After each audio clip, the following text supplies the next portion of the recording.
باللہ من الشیطان الرجیم بسم اللہ الرحمن الرحیم سیدنا کریم صلی اللہ علیہ وسلم السلام علیکم ورحمۃ اللہ وبرکاتہ۔ سامعین محترم، آج ہم رزق کی جو ہے وہ عبادت یعنی کہ رزق کا جو وظیفہ ہے اس کے بارے میں سنیں گے۔ بہت سے لوگوں کو یہ ہوتا ہے کہ کوئی ہمیں ایسا وظیفہ مل جائے۔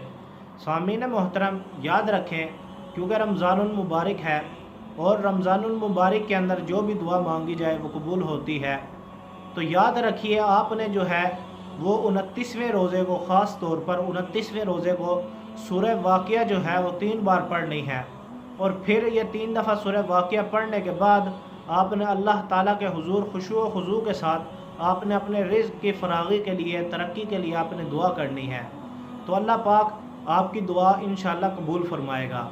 یہ تھی رزق کے ترقی کے لیے عبادت۔